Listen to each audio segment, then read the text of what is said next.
Welcome everyone, Madaragamer here, and we're interviewing Datai yet again. This is a follow-up interview from, I believe it was earlier on last year, or later in the year last year. Remember. I think it was sometime in like November, September. Yeah. So it's almost been a year. Yeah. And we've seen a lot coming from you actually with it was actually when you were doing Coliseum, I remember. Yeah, that was a while ago then. Jeez. And Must have been last fall at least. And since then, we've seen Dragon Quest Swords, we've Word. seen Metroid Prime, Word. and right now you're starting up with Link's Awakening DX, Right up. which I tried doing a playthrough of. Playthroughs have never been my thing. Yeah. It works for some people, but sometimes not. Yeah, especially when like a lot of the Mac stuff doesn't record audio so well. Yeah. Like there's no in capture one with or in audio in-game capture. Technical stuff, alright. Yeah, so much fun. Anyway, how have you been? I've been alright. That's good. There have been a bunch of people in the comments telling me what to do when it's a blind run. That kind of defeats the purpose, so... Oh, I We're gonna know. have a very angry announcement in episode 6 about that. I've seen, like, when I've been posting my comments, I just see, like, oh, by the way, you're supposed to go here, or hey, you should have grabbed this. I'm just like, he says it's blind. Well, I remove all of those and I try not to read them. I just feel like, I think they're just doing it to feel better about themselves because they'll be like, oh, I helped Datai. I'm so amazing. Yeah. Well, it's basically what happened with Oracle of Ages all over again. And I didn't really like it then either. Was Oracle of Ages blind, or was it... I had played it once before, like, many years ago, back when I first got the games. Okay, so it was more along the lines of they still wanted to tell you what to do. Pretty much. Oh boy. And you did really good with Dragon Quest Swords. That was a really good one, I found. Yeah. I liked that a lot more than I thought I would, honestly. Was that your I remember you talking it was during our first interview. You said it was your Christmas present. Was that what you were talking about? Yeah, or? that's the one. My brother got it for me on the condition that I do a playthrough of it. It worked. It was a really good playthrough. Yeah, thanks. It was a lot easier to follow than the Metroid one because I think Dragon Quest was a little more linear. Yeah. Metroid, I really think that those games are best experienced playing them for yourself rather than watching someone else's. Because I had watched plenty of playthroughs of the original Prime before, but I just did not enjoy it as much until I really got into it and played it for myself. And it definitely flowed a lot smoother than, I hate to bring it up because I don't know if it's a sore subject, than your Prime 2 video. I have gotten past that, and I make fun of it for myself anyway. And there still do exist people who enjoyed the frustration that I exerted there. It just shows that you're human. I mean, it's not like... I'm so good at this game, like you say on your channel. You're not good at every game, but it's always good to see someone who struggles along with a normal player. Pretty much. I know that some people enjoy me knowing what I'm doing, but I think like Picked Up on a Bus made a comment saying, I still think I enjoyed Prime 2 better because I liked seeing you get annoyed. Yeah. Have you heard that he got, I think, his account suspended? Yeah, apparently it was Elegant Alley again. Yeah, he PM'd me when his first Pikmin 2 video got removed about, hey, what can I do about the counterclaim process? Can I do it without sending personal information? And unfortunately, I couldn't really help him much there. Yeah, I'm really glad that whole thing is over. Seems to be, maybe, hopefully, possibly. Yeah, I won't say over, but I won't say still going strong. We'll say that it's died down. Significantly reduced. Which is good. I mean, Yeah. you were a culprit of it. Nintendo Capri Sun and Chugga was. Right. But it was Chugga surprising. really seemed on top of it when he, organizing with everybody, talking with Zelda Universe and stuff like that. Yeah, that probably helped get the word out. Right. But it was weird. Munching Orange, I don't think he ever had an issue. Flame Astro. Yeah, it seemed kind of arbitrary because there are people both bigger and smaller than me who seem to get attacked by it. And so there were like And Spirit of Steel has didn't what, even like get 10,000 subscribers and he was fine. It's weird how they picked it out. Yeah. And I felt so bad for Nintendo Capri Sun. I actually found the guy who was doing its account, and it's called Let's Not Play or something. That's creative. Yeah, but he was he took the footage and the audio from Nintendo Capri Sun's, I think the beginning of Mega Man, one of his Mega Man playthroughs on the Wii. And you know how he always starts with "Howdy guys," Nintendo Capri Sun here. I don't know. I never actually watch his stuff. Well, he starts it a lot like "Howdy guys," Nintendo Capri Sun here. The first comment they said was, "Oh God, we've got a cowboy on YouTube." Oh boy. They just went through the entire thing and bashed him, and it's just like, oh, well. That's just Ret's Prey, except probably not anywhere near as entertaining. Yeah. But I'm still glad that whole thing died down. Yeah. It's good that YouTube looked into it. I think they looked into it. And then right after that, they gave us the 15-minute time limit. And gamers are becoming partners now, so. Yeah. I think that was really big when Chugga got the partner. That was... Yeah.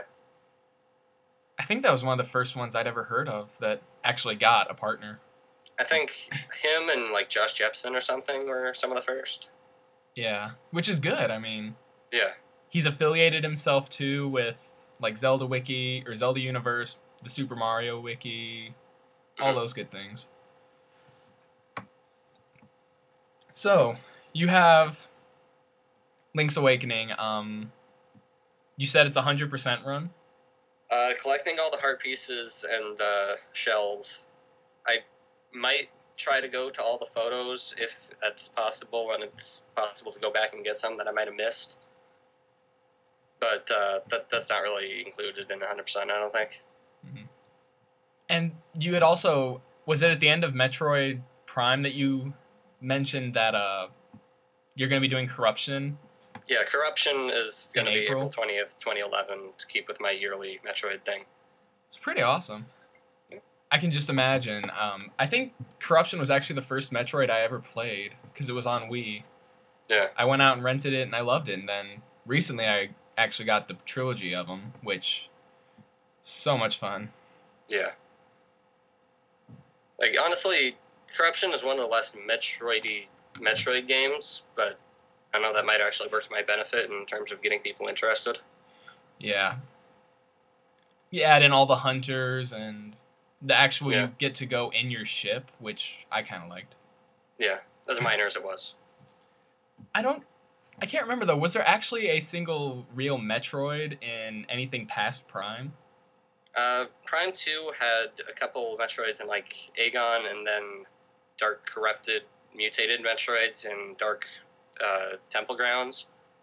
And then there were, like, Hunter Metroids or whatever in Corruption. And probably some regular Metroids there somewhere. Oh, on topic of Metroid then, I saw your reactions on Twitter to Other M. Everyone seemed to like it. I really love that game. It's not really a Metroid game. Team Ninja wanted to make a game, and it wasn't really a Metroid game, but they made it anyway. Yeah. So as long as you kind of get that bias out of the way and have a tolerance for a kind of stupid translation, I think it can be pretty damn enjoyable. I was watching one of my friends play it, and as soon as they mentioned that the woman's name was, I think, Madeline Bergman or something, yeah, I was kind of like, MB. Oh, I see what you did there. It's like, oh, wait, this is not... Oh. Yeah. They actually introduce a story and tell me what I'm doing. Yeah. And some people hate that, some people feel indifferent. I think it works in this regard, and I think the engine could be used for a more Metroid game in the future if the fan reaction is really that terrible. Yeah. The first person was really good, reminiscent of, like, Zero Mission and Fusion. Yeah. I did when I got to play it, I did miss the whole running around in the first person, like, through the visor. I did miss that. But yeah, I do think it would have worked with a Wiimote nunchuck combo rather than just sideways Wiimote. Yeah. It was interesting, though, hearing about how Samus could now grab enemies and throw them, and Yeah, and it flows really well, honestly. It never feels like tacked on. Oh, definitely. What else is there? What are your views about the whole 3DS and all the new titles coming out for that? Like, or if this is a spoiler, just let me know. Like the Oh, remakes of Ocarina of Ocarina. Time, Yeah. and I think Star Fox as well. Kid Maybe Icarus Kingdom is getting a Hearts. revamp. Kingdom Hearts is getting a new game, and they're also doing Majora's Mask, I think. I hadn't heard about that, but basically, I don't really care much about the actual 3D aspect, but the idea of a handheld with GameCube power processing is really enticing to me. It sounds really awesome. Especially, I was at a GameStop, and one of the guys there, we were talking about the Ocarina of Time remake. He Mhm. mentioned something they're going to actually add new locations in it. Like, if you go through a game, and I think Shiny Gold X had one of these in the Dragon's Den, where it looks like something would be there. Mhm. In the original Ocarina, it looks like there will be something that goes there, and in the new one, there will actually be something there. Yeah, a straight remake would kind of be boring, so adding more and like new locations and all that, like I think that would one draw in a lot of people who were skeptics about Zelda's the same thing over and over again, and two would actually give us a reason to play it. Yeah, it all depends on when when it actually does come out, and price wise, I may end up getting one. I'm sure I'll get one eventually, but I'll Yeah, need to get like a job first. and then I'm sure they're gonna make a Pokemon 3D. Oh, probably like 6th gen or whatever. I can't even. I don't even want to think about that. I'm still skeptical on Black and White. Well, I'm still oblivious to black and white, so Yeah, I still see people posting those spoilers on your chat, and I'm just kind of like, people, please. they're generally pretty mild. I'll be honest, but they could be like a lot worse. So I need to crack down. Yeah, I did, however, find out that they've been planning this game for the last 4 years. Like since Diamond and Pearl released, basically. Yeah, it was on Bulbapedia. They mentioned that the production team has been looking into this title for 4 years, so which makes sense. I mean, they also mentioned there will be an it's a bit of a spoiler, but they mentioned that there will be nothing original in it. Like Professor Oak Well, won't even make an appearance. saying nothing original is a rather confusing phrase because like nothing original could be nothing from the originals or nothing original wasn't nothing new. Oh, nothing from the original. Like there will be Yeah. no Geodude, Zubat, Pikachu. I know that the National Dex is completely new, and I'm very glad. Yeah, it's going to be amazing to see how they can fit 150 to 160 new Pokemon into a game without doing repeats. And I'm But looking forward to it. So, definitely, they can do it, I think. and the Japanese release is like right around now, right? I think um I think it's actually like 4 days away, Yeah. cuz Halo Reach comes out tomorrow in America, and then yeah, Black and White follow right after that. Whoop. Um well, what happened? Looks like the chat kind of failed.